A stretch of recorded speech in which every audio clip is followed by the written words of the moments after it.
Hello everyone, welcome to our YouTube channel Iqra classes. और जैसा कि आप सभी जानते हैं कि बोर्ड के एग्ज़ाम्स बहुत ही नज़दीक हैं, तो इस बात को ध्यान में रखते हुए आज हमने ये वीडियो बनाया है स्टैंडर्ड 10 के स्टूडेंट्स के लिए इंग्लिश सेकंड लैंग्वेज पेपर, जिसमें एक क्वेश्चन आता है पिक्चर डिस्क्रिप्शन।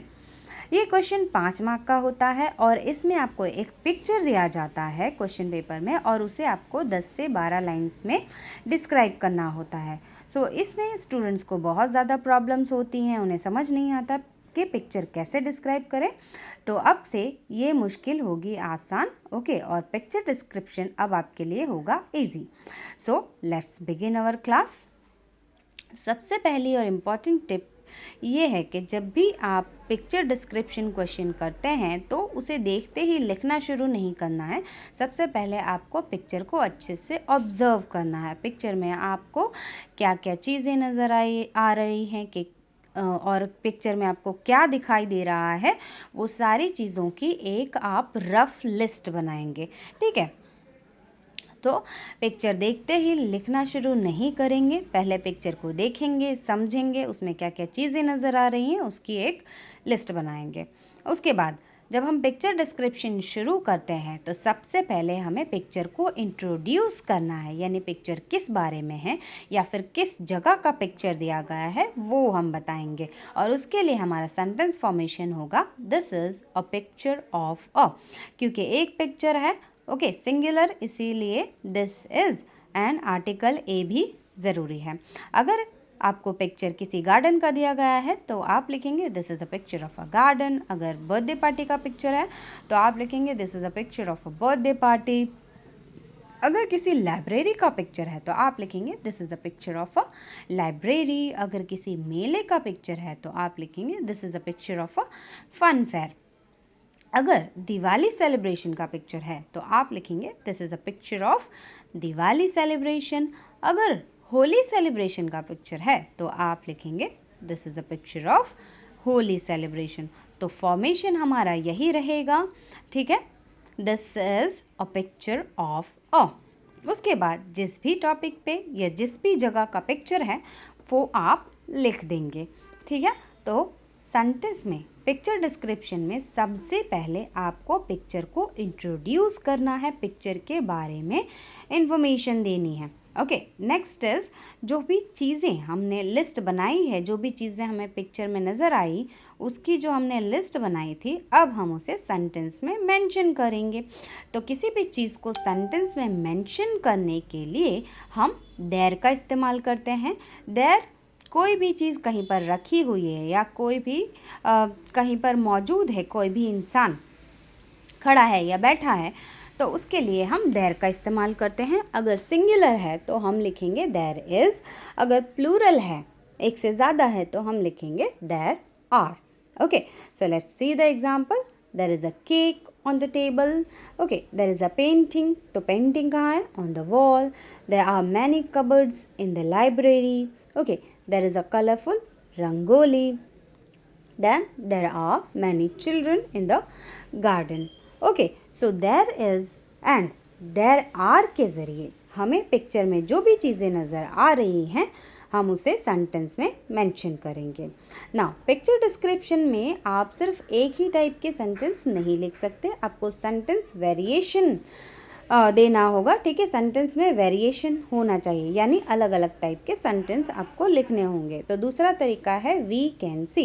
इसका मतलब होता है हम देख सकते हैं। तो हम क्या देख सकते हैं? तो आप इस तरीके से लिख सकते हैं, we can see the children in the garden, we can see many books in the library, we can see a table and a chair in the room, we can see some trains on the platform. So सिर्फ there is और there are से sentence नहीं बनाने हैं, we can सी का इस्तेमाल करके भी आप पिक्चर में जो चीज़ें नज़र आ रही हैं उनको सेंटेंस में लिख सकते हैं, ठीक है। तो एक चीज़ आपको याद रखनी है, जितने अलग अलग टाइप के आप सेंटेंस लिखेंगे आपको फुल मार्क्स मिलने के चांसेस ज़्यादा होंगे, ठीक है। नाउ नेक्स्ट टिप क्या है? तो नोट डाउन द एक्शंस, यानी जो भी एक्शंस, जब भी आपको पिक्चर दिया जाता है तो आप देखेंगे कि उसमें आपको कुछ लोग एक्शन करते हुए दिखाई देंगे। तो वो जो एक्शंस होते हैं पिक्चर में उसे आपको नोट डाउन करना है, ठीक है। और उसके लिए अप्रोप्रिएट इंग्लिश वर्ब सोचना है। ठीक है, जो भी एक्शन हो रहा है उसके लिए इंग्लिश वर्ब आपको आना चाहिए। ठीक है, अप्रोप्रिएट इंग्लिश वर्ब अगर आप यूज़ करेंगे तो ही आपको मार्क्स मिलेंगे। ओके, अब जो वर्ब हमने नोट डाउन किए हैं, जो भी एक्शंस हमने नोट डाउन किए हैं, उसे कौन से टेंस में लिखना है, तो पिक्चर डिस्क्रिप्शन के लिए सिर्फ एक ही टेंस आप यूज़ करेंगे और वो है प्रेजेंट कंटिन्यूअस टेंस। ओके, अगर सिंगुलर है तो इज और वर्ब विथ आईएनजी, अगर प्लूरल है तो are with verb with ING, और वर्ब को आईएनजी लगाना नहीं भूलना है। ठीक है, so for example children are playing football, are playing, passengers are sitting on the bench, are sitting, a boy is filling water in his पिचकारी, is filling। ना पिचकारी के लिए कोई इंग्लिश वर्ड नहीं है, इसलिए हमने इसका हिंदी नेम ही इन्वर्टेड कॉमा में लिखा है। तो ये सिर्फ उन चीज़ों के लिए है जिनके इंग्लिश नेम नहीं है। जिनके इंग्लिश नेम अवेलेबल है उनका इंग्लिश नेम ही लिखना है, हिंदी नाम लिखकर नहीं आना है। Okay, now the mother is putting lamps, lamps किसको कहते हैं, सो दिए जो होते हैं उसे लैम्प्स कहा जाता है इंग्लिश में। ठीक है, तो एक्शन के लिए प्रेजेंट कंटिन्यूअस टेंस इस्तेमाल करना है। नाउ नेक्स्ट इज, जैसा कि मैंने आपको कहा कि पिक्चर डिस्क्रिप्शन में आपको अलग अलग टाइप के सेंटेंसेस के ज़रिए पिक्चर को डिस्क्राइब करना है। तो जब भी आपको ये कहना है कि किसी के हाथ में कोई चीज़ है या किसी के पास कोई सामान है, तो उसके लिए आप हैव और हैज़ का इस्तेमाल करेंगे। हैज़ सिंगुलर पर्सन के लिए यूज़ होता है, यानी एक पर्सन के लिए। हैव प्लूरल के लिए यूज़ होता है, यानी एक से ज़्यादा लोगों के लिए। So let's see the examples. The old man has a glass in his hand, the boy has a broom in his hand, broom झाड़ू को कहते हैं हम। Okay, the girl has a book in her hand, the passengers have luggage with them. ठीक है, तो अगर हमें पिक्चर में बताना है कि किसी के पास कोई सामान है तो वो हम हैव और हैज़ के ज़रिए बताएंगे। अब मैं आपको एक पिक्चर शो कर रही हूँ, इसे आपको अच्छे से ऑब्जर्व करना है। और अगर अभी तक आपने हमारा चैनल सब्सक्राइब नहीं किया है तो चैनल को सब्सक्राइब कीजिए, वीडियो को लाइक कीजिए, शेयर कीजिए और बेल आइकन को दबाना ना भूलें। ओके, सो पिक्चर को अच्छे से हम ऑब्जर्व करेंगे। पिक्चर में हमें क्या क्या चीज़ें दिख रही हैं, कौन कौन से एक्शन हो रहे हैं वो। So let's do it together. तो सबसे पहले हम ये देखेंगे कि पिक्चर किस बारे में है या किस जगह का है। तो रेलवे स्टेशन का पिक्चर है। अब हम लिस्ट बनाएंगे जो भी चीज़ें हमें दिखाई दे रही हैं। तो हमें ट्रेन्स दिखाई दे रही हैं, फिर गार्ड झंडा दिखा रहा है ट्रेन को। ओके, पैसेंजर्स बैठे हुए हैं बेंच पर, कूली सामान उठा रहे हैं, फूड स्टॉल है, बुक स्टॉल है, वाटर कूलर भी है एंड टिकट चेकर भी है। ठीक है, अब हम एक्शंस की लिस्ट बनाएंगे। तो गार्ड झंडा दिखा रहा है तो उसके लिए शो, पैसेंजर्स बैठे हैं तो सिट, ट्रेन का इंतज़ार कर रहे हैं तो उसके लिए वेट होगा। ठीक है, कूली सामान उठा रहे हैं तो उसके लिए हम कैरी लिखेंगे। स्टॉल से लोग चीज़ें खरीद रहे हैं तो उसके लिए वर्ब है बाय। बच्चा बॉटल में पानी भर रहा है तो उसके लिए हम लिखेंगे फिल। पैसेंजर्स स्टेशन छोड़कर जा रहे हैं तो उसके लिए लीव। और टिकट चेक कर रहा है तो उसके लिए वर्ब है चेक। अब एक चीज़ आपको ध्यान रखनी है कि जो चीज़ों की लिस्ट आपने बनाई है और वर्ब की लिस्ट अलग बनाई है, तो ऐसा नहीं करना है कि पहले आप चीज़ों को मेंशन करें और बाद में एक्शंस। जिस भी जगह पर जो एक्शन हो रहा है, जब आप उस जगह के बारे में लिखेंगे तो उसके साथ हो रहे एक्शन को भी साथ में लिखना है। ओके, सो ये ध्यान रखना है कि जब भी आप किसी चीज़ के बारे में या किसी जगह के बारे में लिख रहे हैं तो उस चीज़ के साथ या उस जगह पर जो भी एक्शन हो रहा है, सो एक्शन से रिलेटेड सेंटेंस भी आपको वहीं पर लिखना है। एंड जिस वे में हमने लिस्ट लिखी है उसी वे में बाय ऑर्डर आपको सारे सेंटेंस लिखने हैं। ठीक है, सारे सेंटेंस ऑर्डर में लिखने हैं, आगे पीछे नहीं करना है, इससे आपका काम ज़्यादा इजी होगा। सो लेट्स सी किस तरीके से पिक्चर डिस्क्रिप्शन है, किस तरीके से डिस्क्राइब करेंगे हम।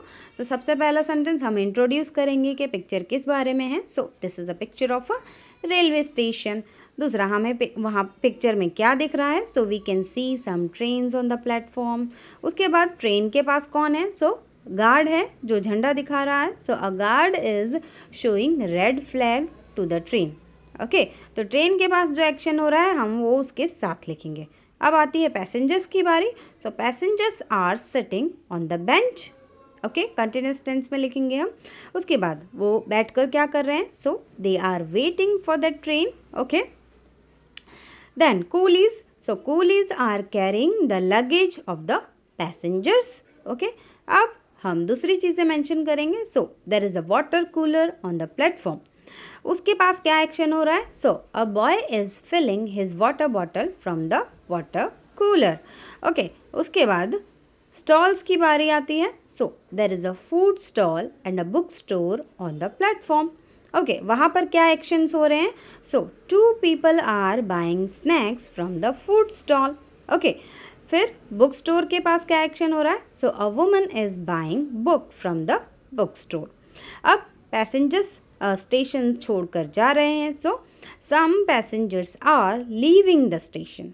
उसके बाद क्या एक्शन हो रहा है, so the ticket checker is checking there tickets. तो जब भी हम स्टेशन से बाहर निकलते हैं तो आपने देखा होगा कि टीसी जो है हमारा टिकट चेक करते हैं। तो पैसेंजर्स स्टेशन छोड़कर जा रहे हैं, उसके बाद ही हम टीसी का सेंटेंस लिखेंगे, the ticket checker is checking there tickets. तो इस तरीके से आपको 10 से 12 सेंटेंसेस में पिक्चर को डिस्क्राइब करना है और अलग अलग सेंटेंसेस के ज़रिए आप पिक्चर को डिस्क्राइब करेंगे। ठीक है, एक ही टाइप का सेंटेंस नहीं लिखना है। ओके, अगर आपको फुल मार्क्स चाहिए तो आप इस तरीके से पिक्चर को डिस्क्राइब करेंगे। ओके, और सारी चीज़ें ऑर्डर में लिखनी है, आगे पीछे नहीं लिखना है। ठीक है, जिस चीज़ के बारे में आपने सेंटेंस लिखा है उसके साथ ही जो एक्शन हो रहा है वो भी आप वहीं पर लिखेंगे। ठीक है, तो इस तरीके से हम पिक्चर को डिस्क्राइब करते हैं अलग अलग सेंटेंसेस के ज़रिए। ओके, अब पिक्चर नंबर 2, तो ये पिक्चर है दिवाली सेलिब्रेशन का। अब पिक्चर में हमें क्या क्या दिख रहा है, तो एक लेडी जो है वो दिए रख रही है, तो अ लेडी, और दियों के लिए हम लैंप यूज़ करेंगे। देन दरवाजे के पास एक लैंटर्न है। ठीक है, फिर फेस्टून है, दरवाजे पर तोरण लगा हुआ है। फिर हमें 2 लड़कियां नज़र आ रही हैं रंगोली बनाते हुए, सो 2 गर्ल्स, रंगोली है। ठीक है, फिर उनके पास कुछ बाउल्स रखे हुए हैं कलर से भरे हुए। ओके, देन कुछ बच्चे नज़र आ रहे हैं, फायर क्रैकर्स हैं, पटाखे हैं, एंड वो क्या फुलझड़ियाँ भी जला रहे हैं। ठीक है, अब एक्शंस देखेंगे हम। तो क्योंकि वो दिए रख रही है लेडी तो उसके लिए अरेंज होगा, घर सजा हुआ है तो उसके लिए डेकोरेट। ठीक है, फिर लड़कियां रंगोली बना रही हैं तो मेक, फायर क्रैकर्स के लिए वर्ब होगा बर्स्ट। ओके, एंड फुलझड़ी जलाने के लिए लाइट यूज़ करेंगे हम, लाइट वर्ब है। ठीक है, फिर बच्चे डांस कर रहे हैं, एन्जॉय कर रहे हैं। फिर स्पार्कल, स्पार्कल का मतलब होता है चमकना। तो इससे भी एक सेंटेंस मैंने बनाया है, वो आप जब देखेंगे पिक्चर डिस्क्रिप्शन तो आपको समझ आ जाएगा। Okay, so let's begin. किस तरीके से सेंटेंस होगा, तो हमारा पहला सेंटेंस इंट्रोडक्शन के लिए, this is a picture of Diwali celebration. फिर हमें क्या दिख रहा है, so we can see a lady is arranging lamps outside the house. Okay, कहाँ पर, आउटसाइड द हाउस। ओके, फिर हमें दरवाजे पर तोरण नज़र आ रहा है, so there is a festoon on the door. Okay, उसके बाद दरवाजे के पास एक लैंटर्न है, so there is a lantern near the door. Okay, फिर घर बहुत अच्छे से सजा हुआ है तो हम लिखेंगे the house is decorated beautifully. Okay, उसके बाद 2 लड़कियां रंगोली बना रही हैं, so 2 girls are making rangoli. उनके पास कुछ बाउल्स हैं कलर से भरे हुए, so they have bowls of different powder colour with them. कुछ बच्चे पटाखे जला रहे हैं एंड फुलझड़ियाँ भी जला रहे हैं, so some children are bursting fire crackers and lighting sparklers. Okay, फुलझड़ी को स्पार्कलर्स कहते हैं। We can see 2 children are dancing. Okay, children are enjoying the festival of Diwali. अब एक सेंटेंस हम एक्स्ट्रा लिखेंगे क्योंकि दिवाली की रात है। ओके, तो पटाखों से रोशनी होती है आकाश में। तो हम वो लिखेंगे the sky is sparkling with stars and fire crackers, क्योंकि रात का वक्त है तो स्टार्स भी होंगे, इसीलिए stars and fire crackers. Okay, तो ये था पिक्चर डिस्क्रिप्शन दिवाली सेलिब्रेशन का। आपने देखा होगा कि मैंने अलग अलग टाइप के सेंटेंसेस लिखे हैं यहाँ पर, ठीक है। तो आपको भी इसी तरीके से अलग अलग टाइप के सेंटेंसेस लिखने हैं और पिक्चर को डिस्क्राइब करना है। तो एग्ज़ाम में बिना डरे पिक्चर को अच्छे से देखिए, समझिए और जो सेंटेंस फॉर्मेशन मैंने आपको बताए हैं उसके अकॉर्डिंग सेंटेंस बनाइए और सारे टिप्स को अच्छे से फॉलो कीजिए। तो पिक्चर डिस्क्रिप्शन अब आपके लिए मुश्किल नहीं रहेगा। अगर आपको इस वीडियो से रिलेटेड कोई क्वेरी है तो आप हमें कमेंट बॉक्स में बता सकते हैं, और दूसरे वीडियोस आप कौन से टॉपिक पे देखना चाहेंगे वो भी हमें कमेंट बॉक्स में ज़रूर बताएं। तो वीडियो आपको कैसा लगा, ओके, वो भी हमें कमेंट बॉक्स में बताएं। अगर वीडियो अच्छा लगा हो तो वीडियो को लाइक करें, शेयर करें और चैनल को सब्सक्राइब करना ना भूलें और बेल आइकन को दबाना भी ना भूलें। ओके, मिलते हैं नेक्स्ट वीडियो में। Thank you.